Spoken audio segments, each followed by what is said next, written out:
हनुमान जी का हम स्मरण कर रहे हैं। जयति बात संजात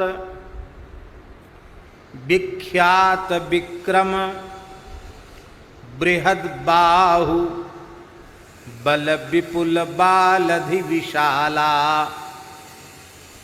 जात रूपा चलाकार विग्रह लसल्लोम विद्युल्लता ज्वालमाला। ये ध्यान देने की है कि गोस्वामी जी की काव्य रचना भी कितनी उत्कृष्ट कोटि की है। जहाँ सर्वथा शास्त्र सम्मत है, पर ये हिंदी के पद ऐसे हैं गोस्वामी जी के कि संस्कृत का बोध न हो और ग्रंथों में प्रवेश न हो तो पाठ करने पर भी इनका अर्थ ही समझ में नहीं आएगा। कैसा अगाध ज्ञान गोस्वामी जी का है। जयति बात संजात विख्यात विक्रम बृहद बाहु बल विपुल बालधि विशाला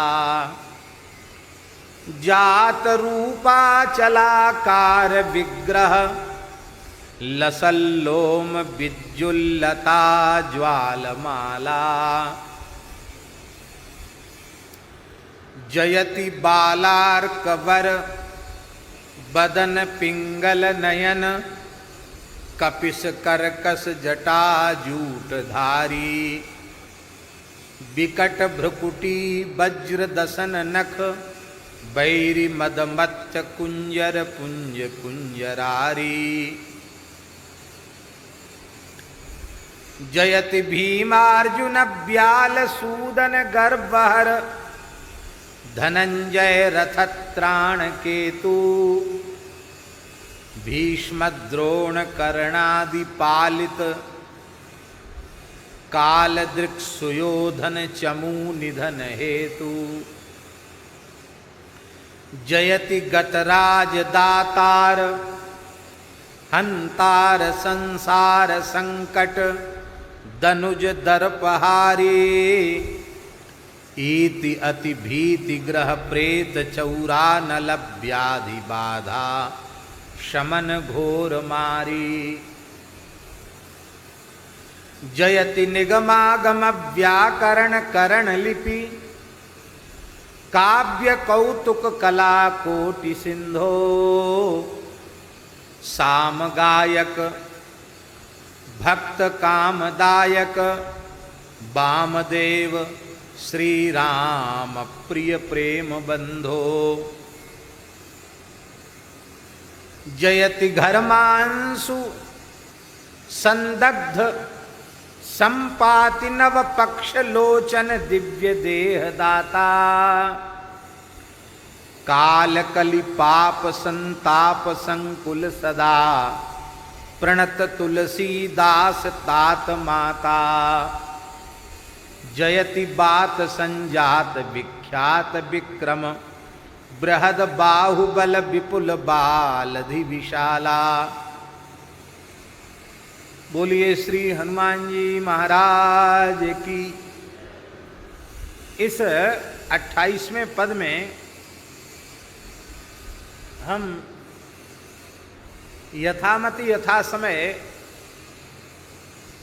तो चर्चा करेंगे ही। यहाँ हनुमान जी के स्वरूप वर्णन में एक विलक्षण बात है। पिंगल जटा जूटधारी हनुमान जी का वर्णन। स्वर्ण के समान बड़ी बड़ी विशाल जटाएं श्री हनुमान जी के हैं और जटाओं का मुकुट उन्होंने अपने मस्तक पर बांध रखा है।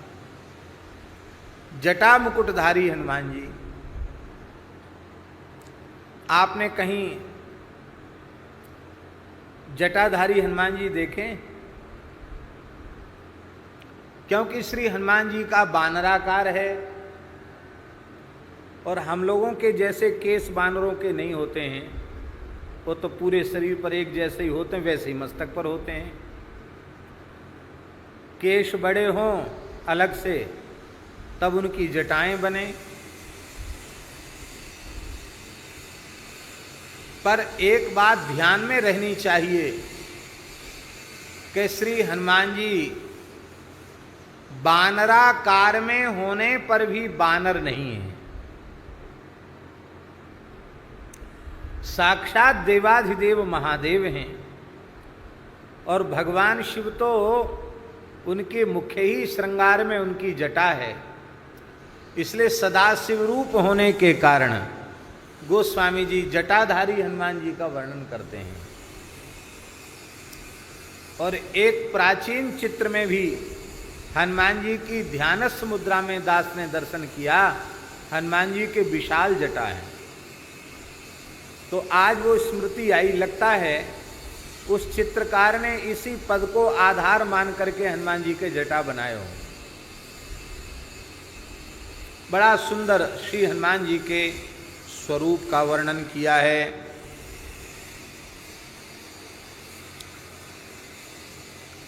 बोलो श्री हनुमान जी महाराज की जय।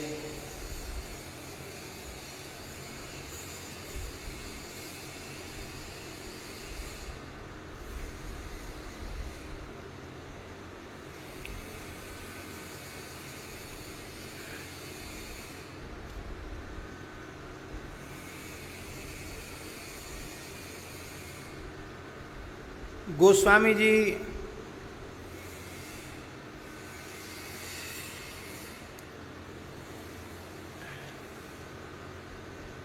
हनुमान जी के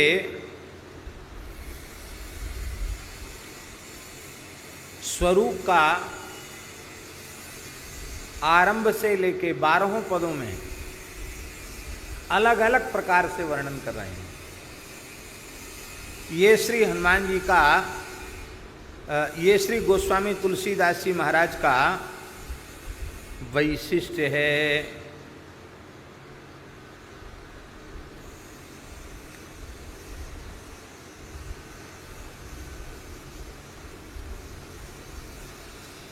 जयति बात संजात विख्यात विक्रम।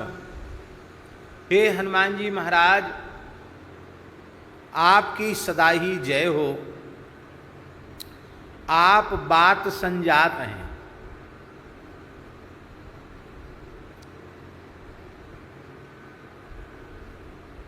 अच्छा, एक बात बताइए,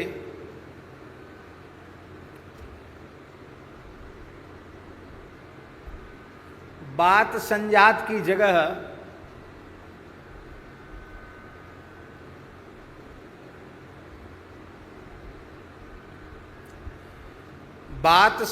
की जगह गोस्वामी जी वायु संजात कह देते तो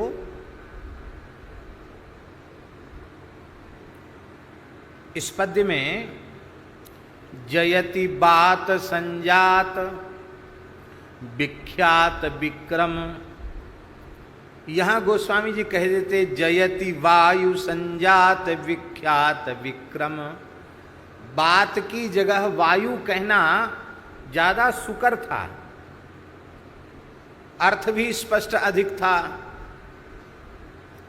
और अंतस्थ वर्ण का उच्चारण होने से, यारा लावा ये सब अंतस्थ है ना, तो अंतस्थ वर्ण का उच्चारण होने से उसमें कर्कशता भी नहीं रहती, मृदुता आ जाती। बात में तो तकार के उच्चारण में दंत स्थानीय है, नृतुलसानाम दंता, तो कुछ कर्कशता आ गई। इसलिए बात संजात की जगह वायु संजात कहते तो ज़्यादा अच्छा होता, ऐसा लगता है। लेकिन गोस्वामी जी ने बात संजात कहा, वायु संजात नहीं कहा।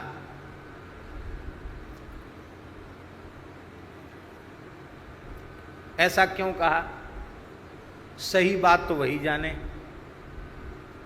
हम लोग तो केवल उस पर केवल विचार करते हैं और भगवत प्रेरणा से कुछ भाव आता तो भाव कहते हैं।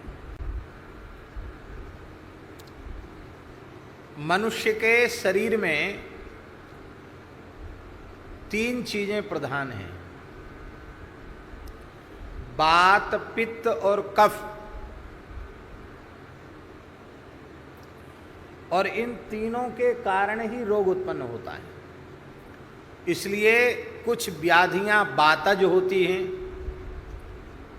वात दोष के कारण, कुछ व्याधियां पित्तज होती हैं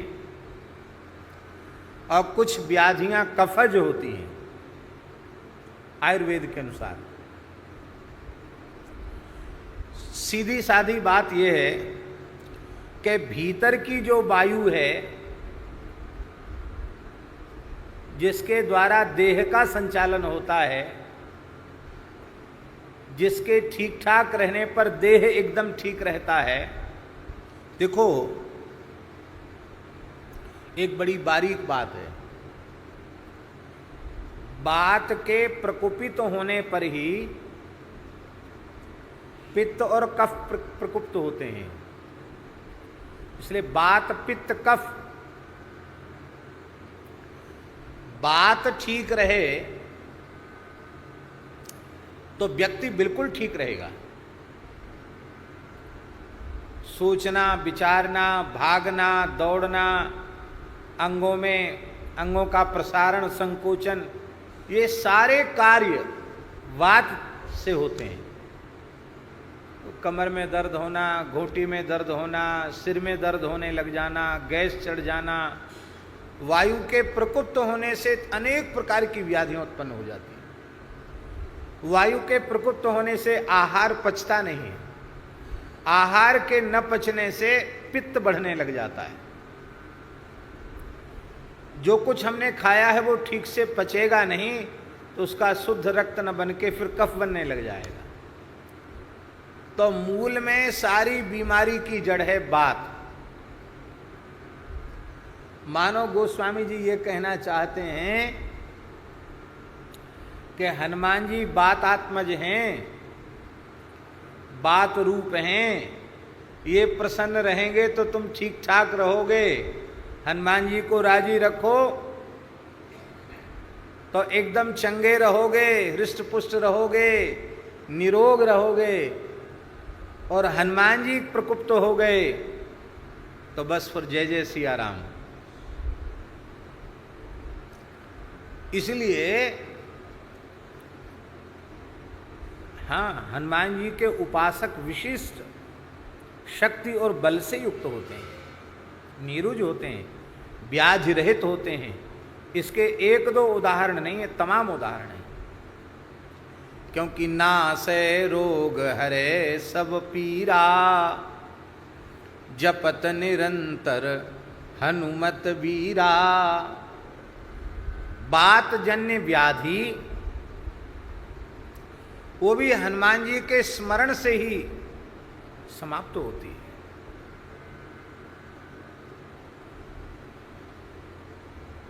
गोस्वामी श्री तुलसीदास जी महाराज भी बहुत अस्वस्थ हो गए थे।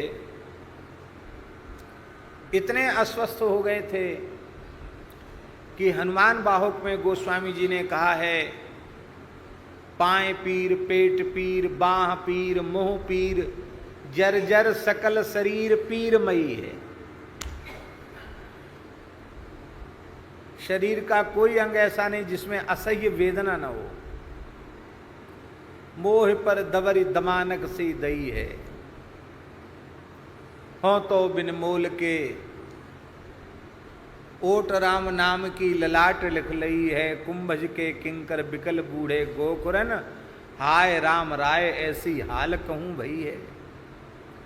अत्यंत पीड़ित होकर ये उन्होंने कहा है। और वह बात जन्य व्याधि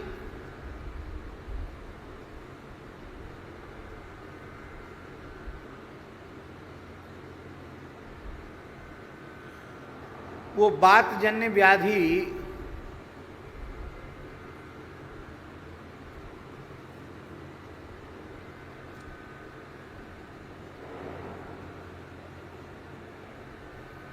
कली के प्रचंड प्रकोप से ही हुई थी।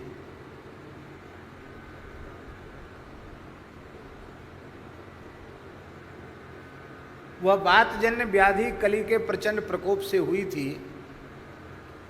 और हनुमान जी को आपने पुकारा,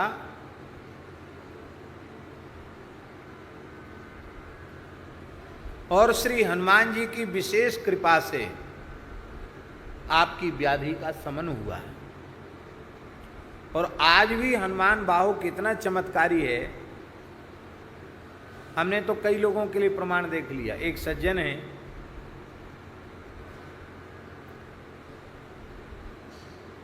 तो ऐसे ही बड़ी व्याधि हो गई, तो महाराज जी कोई उपाय बताइए। हमने कहा हम तो कोई वैद्य तो है नहीं, पर मन में सहज आया। हमने कहा हनुमान जी से प्रार्थना करो, हनुमान बाहु का पाठ करो। ऐसा असह्य दर्द, स्पॉन्डिलाइसिस वाला, और सब शरीर में पीड़ा, भारी पीड़ा। बोले हम तो आए थे सेवा करने, वृंदावन वास करने, अब तो हालत खराब होगी, क्या करें, बहुत दुखी, कोई दवा काम नहीं कर रही है। हमने कहा श्रद्धा पूर्वक हनुमान बाहु का पाठ करो।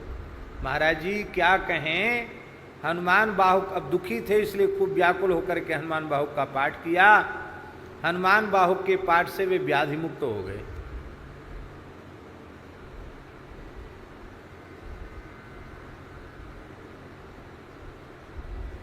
इनके शरीर में, दीनबंधु दास जी के शरीर में भी बड़ी भारी पीड़ा। 10 दिन जयपुर में चिकित्सा करा के आए, दिल्ली में दिखाया, जाने कहाँ कहाँ, इनकी पीड़ा ही खत्म नहीं हो रही थी, भारी दर्द इनको। हनुमान जी की कृपा से ही इनकी पीड़ा दूर हो गई। हनुमान वाहक पाठ और हनुमान जी की कृपा। प्रायः डॉक्टर कहते थे ऑपरेशन होगा, पर हमारे मन में बिल्कुल नहीं आता था कि ऑपरेशन होगा। हमने कहा ठीक हो जाएगा, हनुमान जी से प्रार्थना करो। हनुमान जी की कृपा से ही व्याधि मुक्त हो गए। मानव गोस्वामी जी कहते हैं वायु तो बाहर संचरित होने वाले को कहते हैं, पर बात भीतरी वायु को कहते हैं। यही प्राण वायु है जिसके बिना जीवन संचालित नहीं हो सकता। हनुमान जी की कृपा के बिना आपका जीवन भी संचालित नहीं हो सकता। भजन के लिए यदि स्वस्थ शरीर चाहिए तो वह उत्तम भजन के लिए उपयोगी स्वास्थ्य हनुमान जी की कृपा से ही मिलेगा। ये बात लगता है गोस्वामी जी कहना चाहते हैं, इसलिए वायु संजात न कहकर उन्होंने बात संजात कहा। हे बात संजात हनुमान जी महाराज आपकी जय हो।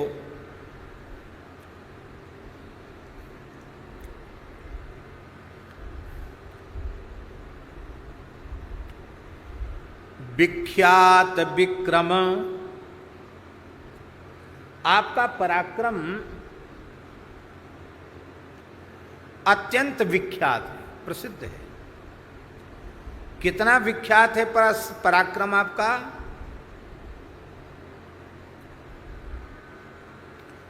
महाराज जी वाल्मीकि रामायण का श्लोक है। भगवान श्री राम स्वयं महर्षि अगस्त्य से कह रहे हैं, न कालस्य न शक्रस्य न विष्णोर वित्तपस्य च कर्माणि तानि श्रूयन्ते यानि युद्धे हनुमतः। वाल्मीकि रामायण उत्तरकांड का श्लोक है। भगवान श्री राम कह रहे हैं, हे महर्षि अगस्त्य जी महाराज, हनुमान जी के जैसा पराक्रम तो हमने काल में भी देखा सुना नहीं। न कालस्य न शक्रस्य, देवराज इंद्र का भी ऐसा पराक्रम नहीं। विचित्र बात, न विष्णु,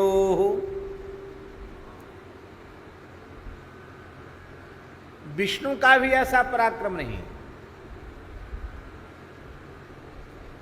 ये क्या है? अरे हनुमान जी में पराक्रम है वो किसका है? विष्णु का ही तो पराक्रम है। पर ये तो ठाकुर जी की विशेषता है, वो अपने जनों को अपने से अधिक महत्व देते हैं। देखा है ना? छोटे बच्चों को लोग अपने सिर पर बिठा लेते हैं, कंधे पर बिठा लेते हैं।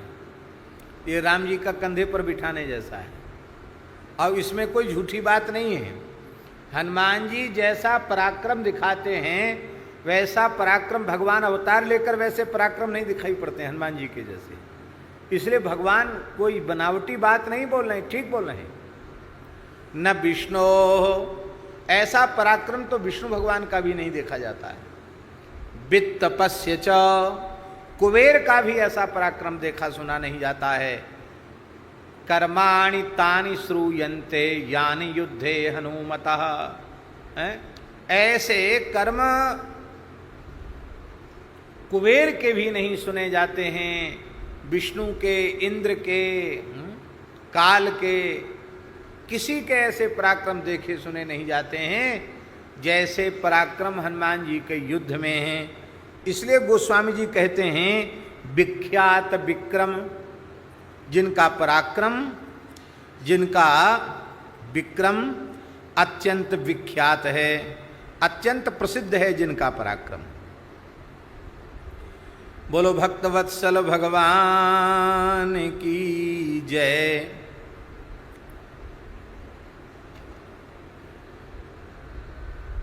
देवताओं में सबसे अधिक बलवान वायु है।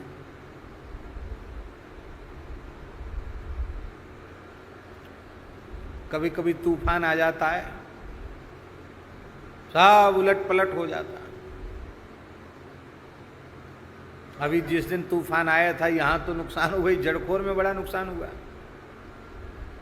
बहुत वृक्ष, हमारे तटीय स्थान के बड़े प्राचीन वृक्ष, सैकड़ों वर्ष पुराने वृक्ष वे टूट गए, उखड़ गए। बड़ा भयंकर तूफान था।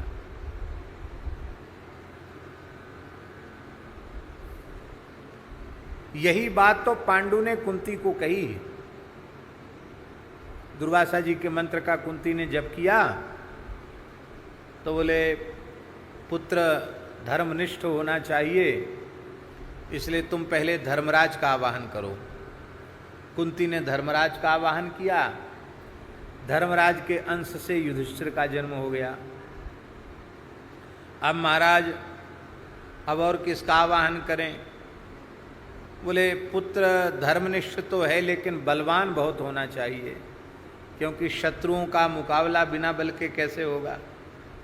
गौ ब्राह्मण और प्रजा की रक्षा, आतताइयों को दंड, ये बिना बल के संभव नहीं है। इसलिए देवताओं में सर्वाधिक बलवान वायु हैं। इसलिए हे कुंती, तुम वायु देवता का स्मरण करो। और वायु देवता की कृपा से भीमसेन का जन्म हुआ।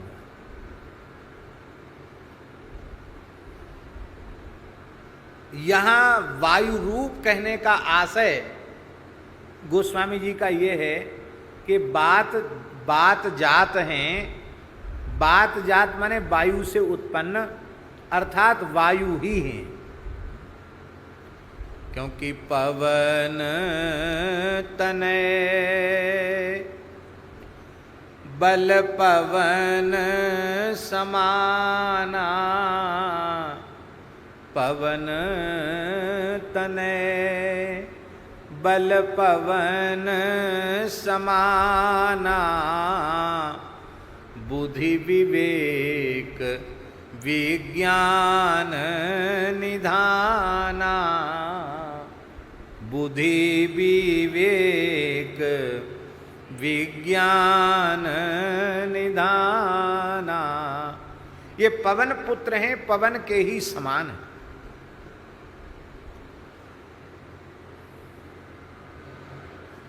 सबसे अधिक तेज चलने वाले कौन हैं? पवन।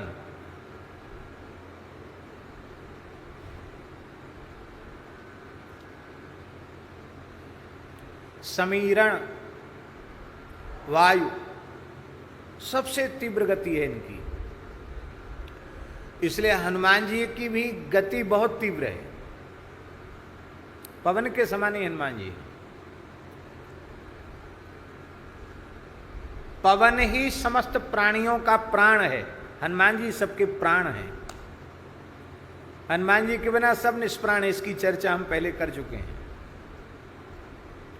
जब मेघनाथ के बाणों से सब घायल और मूर्छित हो गए और विभीषण जी मसाल जला जला करके देख रहे थे किसमें चेतना है किसमें नहीं, तो जब जामवंत जी के पास गए थे कि इनमें चेतना है, तो जामवंत जी ने कहा आप कौन? बोले मैं विभीषण।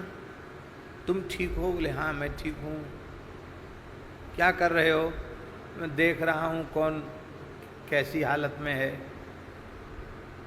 तो जामवंत जी ने पूछा कि हनुमान जी कैसे हैं? अरे तुमने राम जी का समाचार नहीं पूछा, लक्ष्मण जी का नहीं पूछा, वानरराज सुग्रीव जी का नहीं पूछा, युवराज अंगद का समाचार नहीं पूछा, हनुमान जी का समाचार क्यों पूछ रहे हो?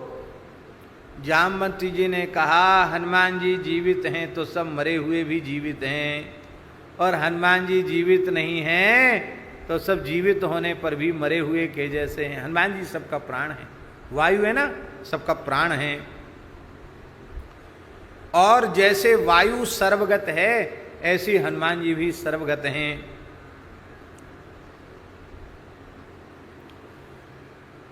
जादू टोना ये सब भी बात व्याधि के भीतर आते हैं।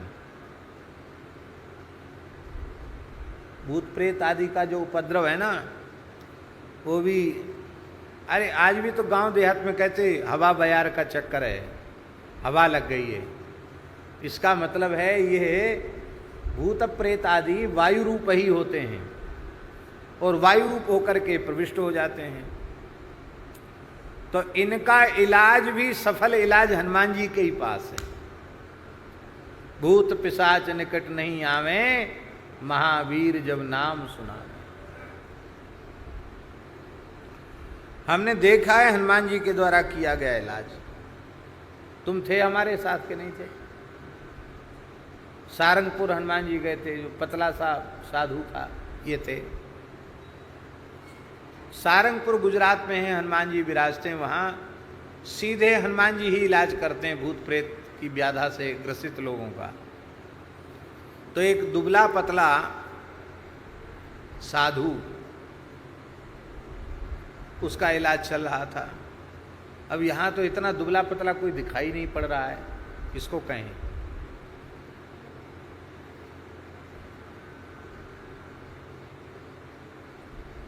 इतना दुबला पतला कोई है? अभी तो किसी पर नजर नहीं पड़ रही है।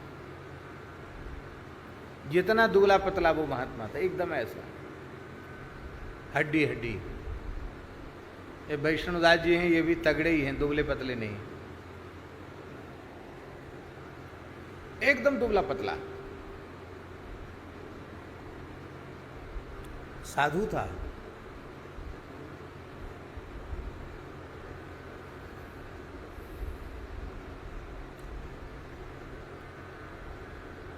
तो हम लोग हनुमान चालीसा का पाठ करने लगे और मंदिर का पुजारी आया, हनुमान जी को कैसे अगरबत्ती दिखाई और उसके जैसे ही अगरबत्ती घुमाई, ओ महाराज उछला। बड़े बड़े तगड़े पहलवान जैसे लोग उसको पकड़ रहे थे, फिर भी वो पकड़ में नहीं, सबको उठा के पटक देता। आश्चर्य, पहली बार हमने अपनी आंखों से देखा इतनी ताकत। एकदम दुबला पतला आदमी, हड्डी हड्डी का ढांचा जैसे है, ऐसे पतला आदमी, तेज हवा चले तो उड़ जा, ऐसा आदमी, उसमें इतनी ताकत कहां से आ गई? सबको उठा के पटक दिया। हम तो पाठ भूल गए, वही तमाशा ही देखने लग गए।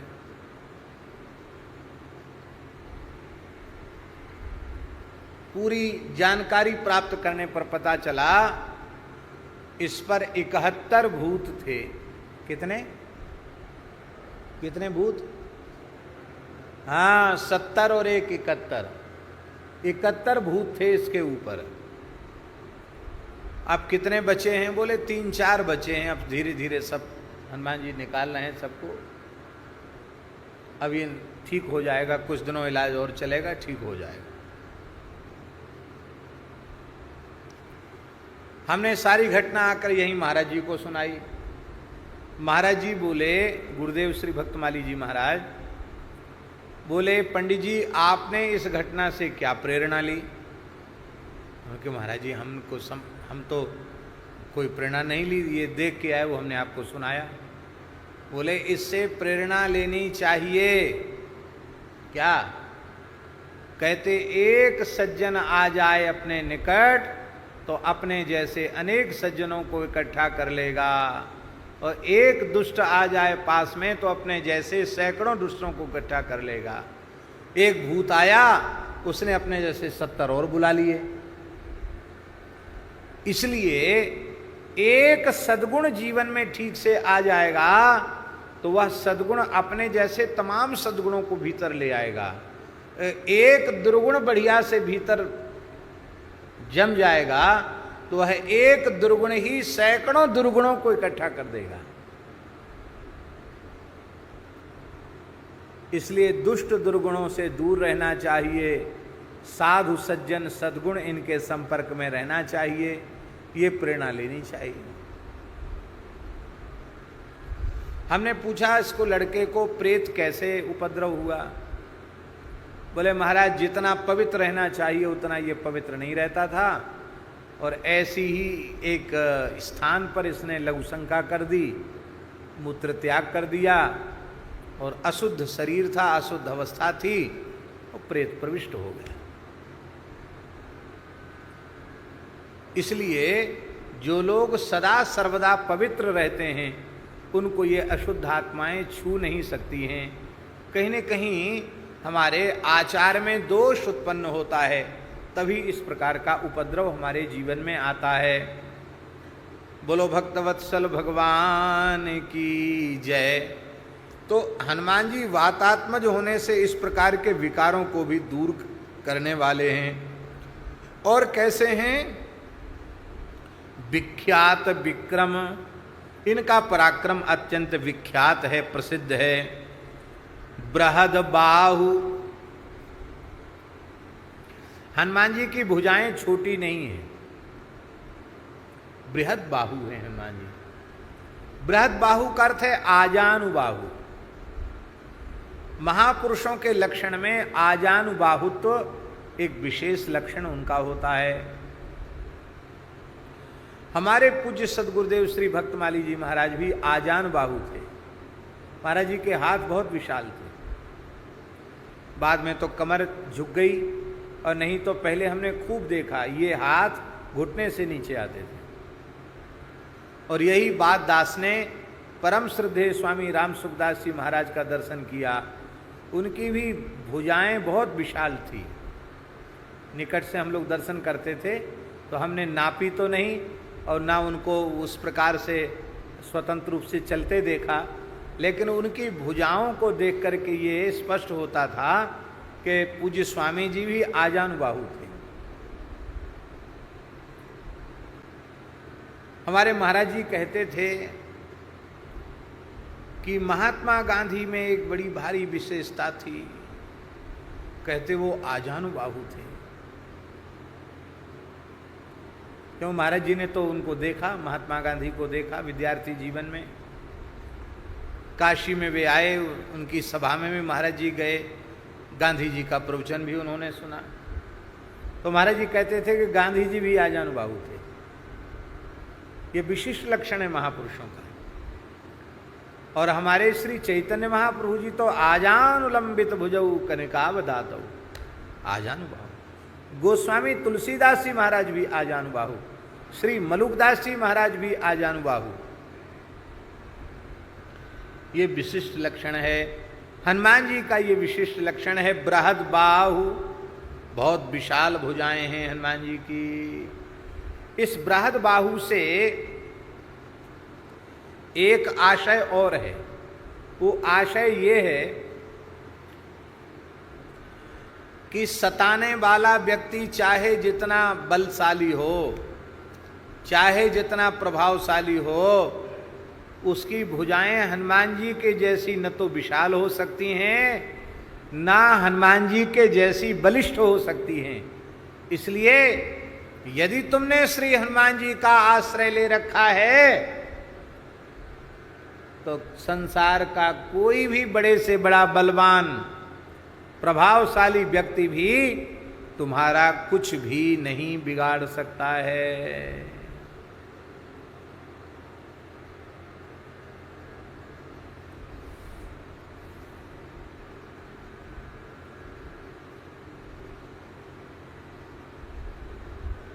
हमने सुना है हनुमत बड़वा नल स्तोत्र, हनुमान जी का एक बड़वा नल स्तोत्र है। तो एक बहुत भारी दुष्ट व्यक्ति था, वो एक ब्राह्मण देवता को अकारण बहुत अधिक सता रहा था। संपत्ति जो अधिकार कर ही लिया और फिर भी पीछे पड़ा था ब्राह्मण के। ब्राह्मण ने देखा कि इस प्रभावशाली व्यक्ति का विरोध करने वाला कोई नहीं है और हारे को हरिनाम, तो बहुत दुखी होकर के उसने हनुमान जी का आश्रय लिया। तो हनुमान जी का अनुष्ठान करने लगा। वो हनुमान जी ने थोड़ी उठापटक शुरू कर दी उस प्रभावशाली आदमी के। तो किसी ने उसको कह दिया, भड़का दिया, ये जो उठापटक तुम्हारे घर में मची है ना, वो पंडित जी हनुमान जी के पास बैठ के पता नहीं कौन सा पाठ करते हैं, उसी से सब उपद्रव हो रहा है। तो वह व्यक्ति उस ब्राह्मण को सताने के लिए वहां पहुंच गया। उस व्यक्ति का एकमात्र ही पुत्र था, युवा।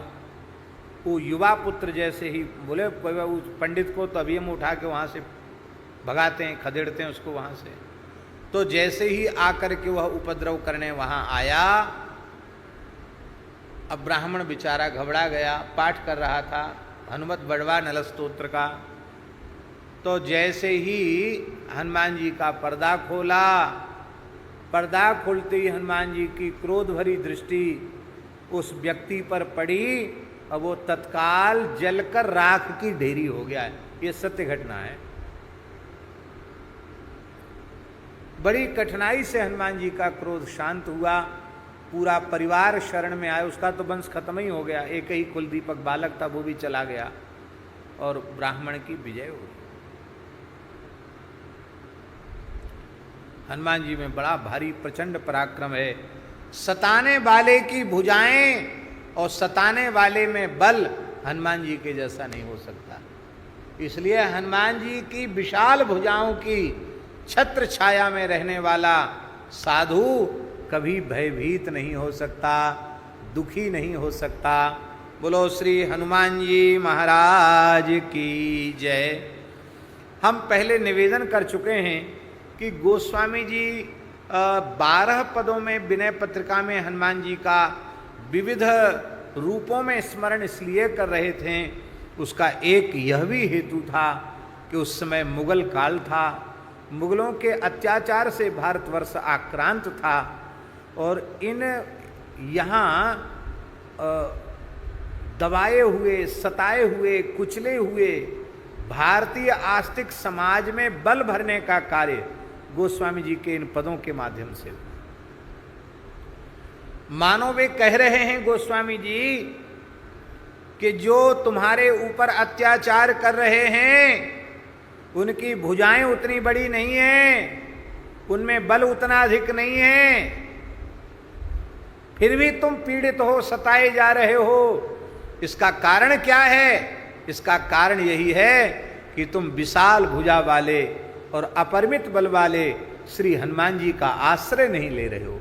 हनुमान जी का आश्रय लो, हनुमान जी को पुकारो।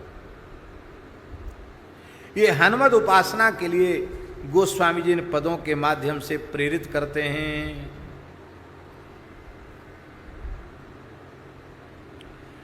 हनुमान जी में कितना बल है? बल विपुल, आगे शब्द है जयति बात संजात विख्यात विक्रम बृहद बाहु बल विपुल बालदि विशाला। हनुमान जी में बहुत विपुल बल है।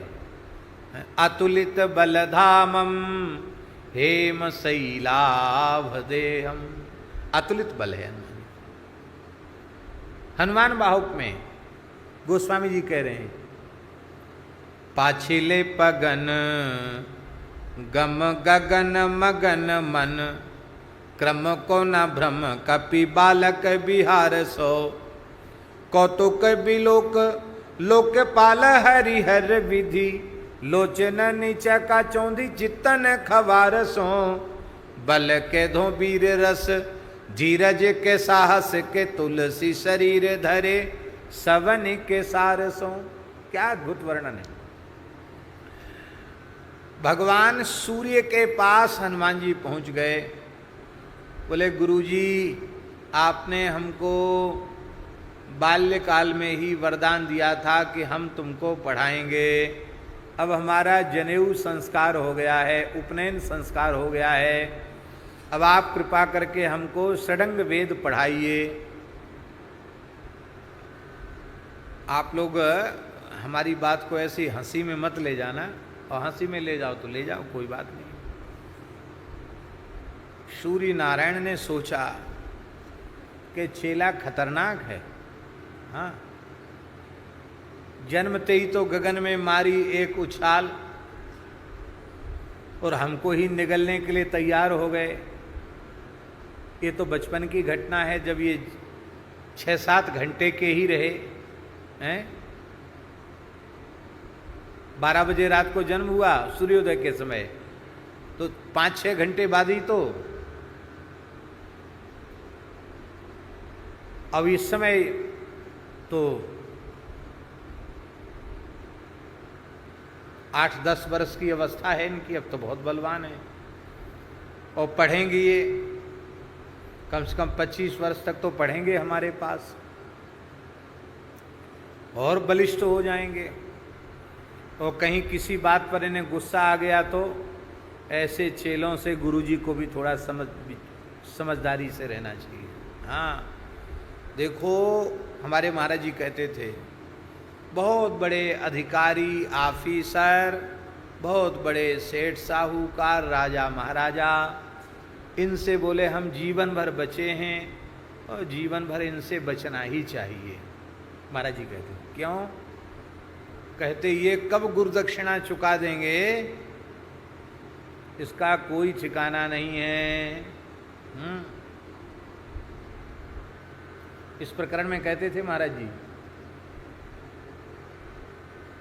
इंद्र के प्रकरण में महाराज जी कहते थे कि इंद्र ने बृहस्पति जी का अपमान कर दिया और बृहस्पति जी अंतर्धान हो गए। तो इंद्र को चाहिए था कि बृहस्पति जी को खोजते, उनके चरणों में रोते गिड़गिड़ाते क्षमा याचना करते, तो बृहस्पति जी राजी हो जाते। लेकिन उसने क्या किया इंद्र ने कहा अरे कोई बात नहीं, जाने दो, गुरु जी गए तो गए, 72 गुरु मिलेंगे, क्या है, हम देवराज हैं, हमारा गुरु कौन नहीं बनना चाहेगा, ये उसके मन में था। और त्वष्टा ऋषि के पुत्र विश्वरूप को गुरु बना लिया। महाराज जी कहते थे गुरु बनाया भी तो काम चलाऊ गुरु बनाया। कहते और चीज काम चलाऊ करो, पर गुरु काम चलाऊ बिल्कुल मत बनाओ। काम चलाऊ गुरु वो कुछ न कुछ उपद्रव करेगा और तुम भी कुछ न कुछ गड़बड़ करोगे, इसलिए बहुत सोच समझ के। और हुआ ऐसे ही, विश्वरूप का भी मस्तक काट दिया और ब्रह्महत्या लग गई। बाद में उसका प्रायश्चित हुआ। और समाधान तभी हुआ जो पुराने गुरुजी थे उन्हीं की शरण में गए, तब समाधान हुआ है। सब जगह घूम फिर के आए, अंत में समाधान वहीं मिला। कहने का आशय हमारे ये है कि श्री हनुमान जी महाराज बड़े प्रभावशाली हैं, बलशाली हैं। तो सूर्य नारायण भी कुछ सशंकित हो गए। कह तो दिया था, लेकिन अब कैसे टालें इसको। जब कोई व्यक्ति नहीं करना चाहता तो टाल मटोल करता है। तो सूर्य नारायण बोले कि देखो ऐसा है, पढ़ाने के लिए थोड़ी फुर्सत चाहिए, और हम तो दिनों रात दौड़ते ही रहते हैं। सूर्य नारायण को विश्राम नहीं है कभी। हम लोग सोचते जरूर कि रात में विश्राम कहाँ उनको, यहाँ रात है तो कहीं दिन है, तो वो तो चलते ही रहते हैं सूर्य नारायण, उनको विश्राम नहीं है। तो बोले ऐसे चलते फिरते थोड़ी पढ़ाई होती है। पढ़ाई के लिए थोड़ा स्थिर मस्तिष्क चाहिए और समय चाहिए। तो बोले कोई बात नहीं, आप राजी हों तो हम तो आपके साथ चलते फिरते भी पढ़ लेंगे, पढ़ना आपसे ही है। तो सूर्य नारायण ने दूसरी समस्या बताई। सूर्य भगवान बोले कि देखो, हमारे रथ पर इतनी जगह नहीं है कि वहाँ कोई बैठ सके, फिर हमारे शरीर में इतनी गर्मी है, इतना प्रचंड तेज है कि पास में बैठना बहुत मुश्किल है, कोई बैठ नहीं सकता। अब मान लो कथनचित तुम मेरे तेज को सहन कर भी लो, तो गुरु के समान आसन पर बैठकर पढ़ना ये तो बड़ा भारी दोष है। गुरु जी का आसन ऊपर होना चाहिए और पढ़ने वालों का आसन नीचे होना चाहिए। अब गुरु जी की गद्दी पर ही बैठ के पढ़ोगे, एक ये दोष होगा, अमर्यादा होगी। समझ गए ना बात? चलते फिरते पढ़ाना नहीं, रथ पे भी बिठाना नहीं, तुमको गुरु के समान आसन पर बैठने का दोष लग जाएगा। इसका मतलब था पढ़ाना ही नहीं।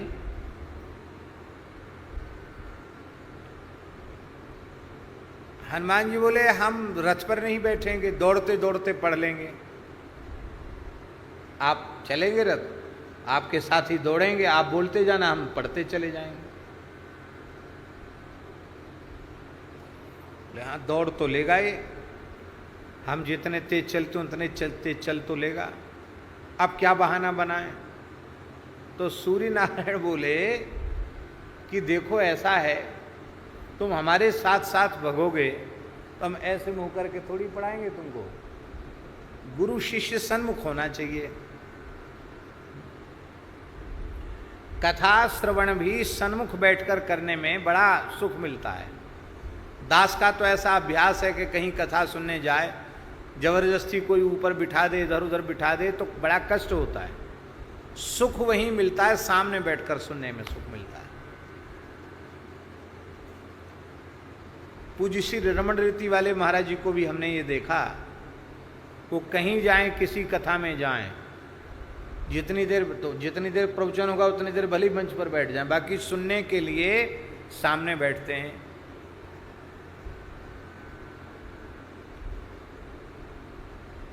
सन्मुख बैठ करके ही श्रवण का लाभ है, और वस्तुतः सत्संग भी अधिगम है।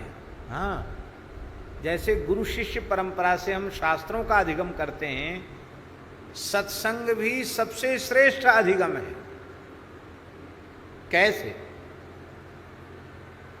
आप अमुक ग्रंथ पढ़ रहे हैं तो अमुक ग्रंथ का ही बोध आपको गुरु जी की कृपा से हो रहा है, पर सत्संग में तो वेद पुराण इतिहास धर्मशास्त्र स्मृतियाँ संत वाणी न जाने कहाँ कहाँ की सब बात आ जाती। एक ही बात के पोषण में न जाने कितनी ज्ञान की बात आ जाती है। इसलिए सत्संग श्रवण से बढ़कर कोई दूसरी पढ़ाई नहीं है। बहुश्रुत जो होते हैं उनको अपने आप बोध हो जाता है। आपने दर्शन किया श्री मथुरा दास जी भक्तमाली जी का, सुना भी, दर्शन भी किया। एक अक्षर पढ़े लिखे नहीं थे। कहते पंडित जी, हमसे बोलते पंडित जी मेरे राम, स्कूल नहीं बोलते तो स्कूल बोलते थे, मेरे राम स्कूल का मुख नहीं देखे हैं, माने विद्यालय गए ही नहीं। और वृंदावन के विद्वत गोष्ठियों में जब वे बोलते थे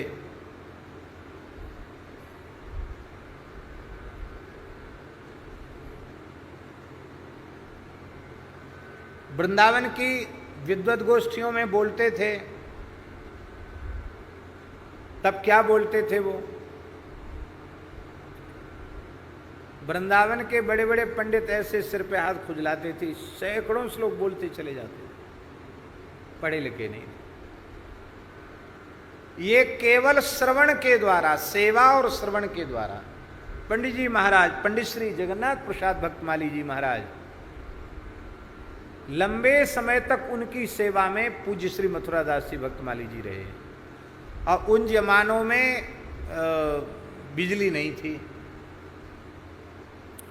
पंडित जी का पूरा सामान, उनके ग्रंथ, उनका सारा सामान खूब रहता था पंडित जी के पास, ग्रंथ भी रहते थे। वो सारा सामान उनका लाद कर चलना, उनके ठाकुर जी सिर पे रख के चलना, बर्तन मांजना, पंडित जी की शरीर की सेवा करना, वस्त्र धोना, सारी सेवा पंडित जी की करते थे पूज्य श्री मथुरादास जी भक्तमाली जी। और पंडित जी 7 घंटे 8 घंटे रोज कथा कहते थे, और जब तक पंडित जी कथा कहते तब तक पंखा लेकर पंखा झलते थे। उस सेवा का परिणाम था कि सारे शास्त्र उनको बिना पढ़े लिखे को उपस्थित हो गए। चमत्कार था। हमारे पूज्य गुरुदेव श्री भक्तमाली जी के निकट भी बहुत समय तक रहे, और प्रायः श्लोक महाराज जी ने ही उन्हें कंठस्थ कराए थे। और महाराज जी कहते थे ऐसी विलक्षण मेधा कि जैसे टेप रिकॉर्डर में टैप हो जाता है, ऐसे हम 2-4 बार श्लोक बोलते, वो हमेशा के लिए मथुरादास जी महाराज को कंठस्थ हो जाता। तो एक सत्संग भी एक तरह की पढ़ाई है, एक तरह की पढ़ाई नहीं, हम तो कहेंगे सर्वोपरि पढ़ाई है। अब आप विनय पत्रिका का कितने समय से पाठ करते हैं, लेकिन अब कुछ विशेषता समझ में आ रही कि नहीं? तो ये बात, तो पढ़ना पढ़ाना भी आमने सामने, कथा सुनना भी पढ़ना है। इसलिए दाएं बाएं बैठकर कथा नहीं सुनना, कथा जब भी सुनना सन्मुख बैठ करके सुनना। सत्संग की जो मर्यादा परम श्रद्धेय स्वामी श्री राम सुखदास जी महाराज सिखा के गए हैं, वो तो अब भारतवर्ष में कहीं दिखाई नहीं पड़ती है। हाँ, पूज्य स्वामी संपूर्णानंद जी महाराज के यहाँ वो मर्यादा हमने देखी, और तो कहीं दिखाई नहीं पड़ी। पूज्य स्वामी संपूर्णानंद जी महाराज, जिनको लोग मौनी भिक्षु कहते थे, उनके यहाँ सत्संग में हमने देखा, तपोवन में सत्संग था, आप थे हमारे साथ? नहीं थे? थे। कथा शुरू होने के आधा घंटा पहले 100 साल से ऊपर आयु के महात्मा कथा आरंभ होने के आधा घंटा पहले बैठ जाते थे।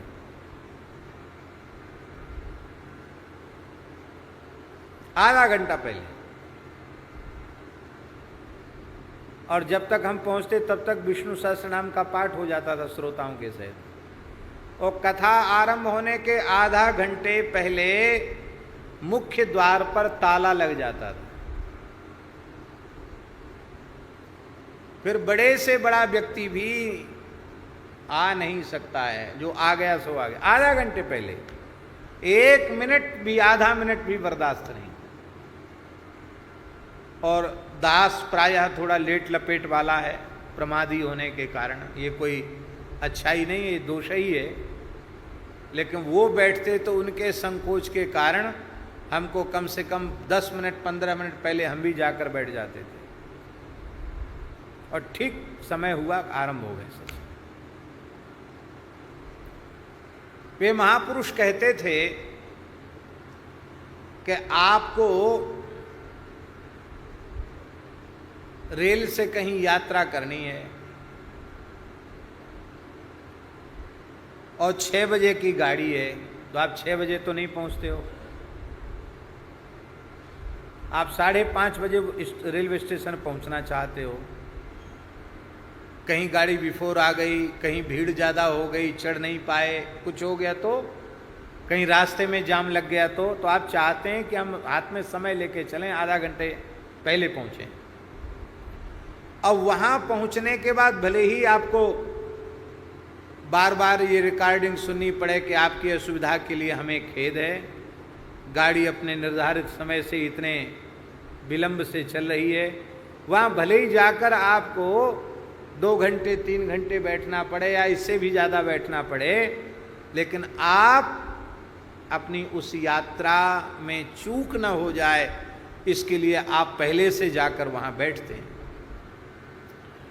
पूज्य स्वामी जी कहते थे, श्री संपूर्णानंद जी महाराज, वो कहते थे कि उपदेशक महानुभाव अपनी सुविधा से जब चाहें तब कहें। गाड़ी लेट लपेट भी हो जाती है, गाड़ी लेट लपेट हो सकती है, पर यात्री को लेट लपेट नहीं होना चाहिए। वो कहते थे जीवन का सामान्य लक्ष्य है, आपको अमुक नगर जाना है, और उस सामान्य लक्ष्य की प्राप्ति के लिए इतनी सावधानी कि आपकी 6 बजे की ट्रेन तो आप 5:30 बजे रेलवे स्टेशन पहुंचना चाहते हैं, और जो सत्संग की ट्रेन बीच में कहीं रुकती ही नहीं है, सीधे बैकुंठ गोलोक साकेत जाती है, ठाकुर जी के चरणों में जाती है।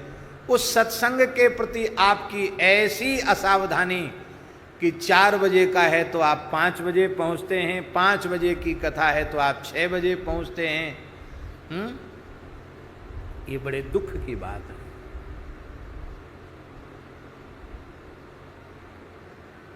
समय से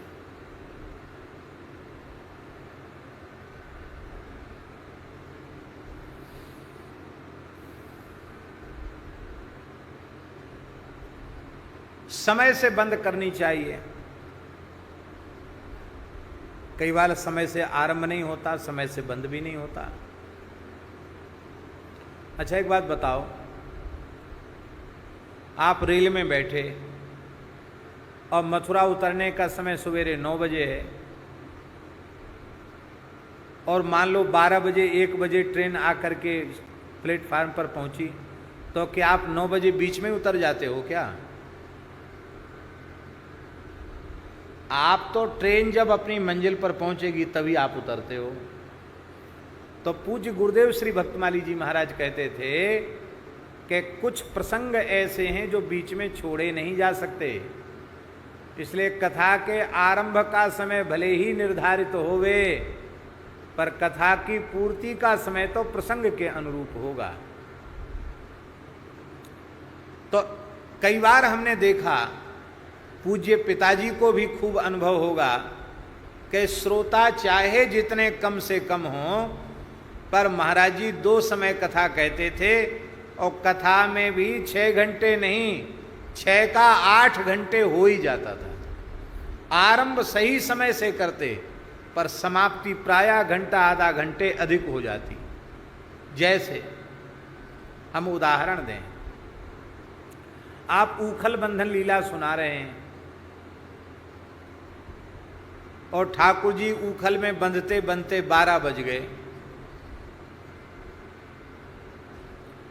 या 6 बज गए शाम के। अब कथा का समय तो पूरा हुआ, अब दूसरे दिन आपको कथा शुरू करनी है। तो आप विचार करो, क्या भावुक भक्त सहन कर पाएंगे? पूरी रात ठाकुर जी ऊखल में बंधे रहेंगे क्या? तो ठाकुर जी को तो ऊखल से मुक्त करना ही पड़ेगा। तो बीच में अध्याय छोड़ना, बीच में प्रसंग छोड़ना, यह भी सत्संग के प्रति किया गया अपराध है।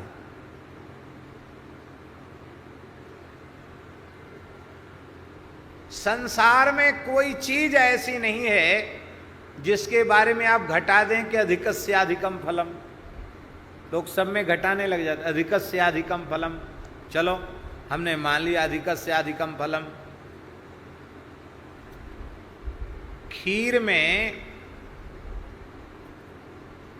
जिस खीर में उसकी मात्रा इतनी है कि उसमें पाव भर चीनी पड़नी चाहिए, और आप कहो कि नहीं अधिकस्य अधिकम फलम, जिसमें पाव भर शक्कर डालना चाहिए उसमें तो हम कम से कम 1.25 सेर 1.5 सेर शक्कर डालेंगे। क्यों? लिखा ही है अधिकस्य अधिकम फलम, अधिक का अधिक फल है। तो बोलो खीर बनेगी कि चाशनी? क्या बनेगी? चाशनी बन जाएगी, मुंह में देने लायक नहीं रह जाएगी वो खीर। लवण बिना बहुव्यंजन जैसे, नमक के बिना सारे व्यंजन बेकार हैं। बड़ा जरूरी है नमक। आप कहो अधिकस्य अधिकम फलम, दाल में साग में ज़्यादा नमक डाल दो, कम नमक तो चल जाएगा, पर ज्यादा नमक होने पर आप मुंह में नहीं दे सकते। कोई चीज ऐसी नहीं जिसका अधिकस्य अधिकम फलम। केवल नाम जप कथा कीर्तन सत्संग ही ऐसा है कि इसमें जितना समय अधिक चला जाए अधिकस्य अधिकम फलम, इसमें कम नहीं है।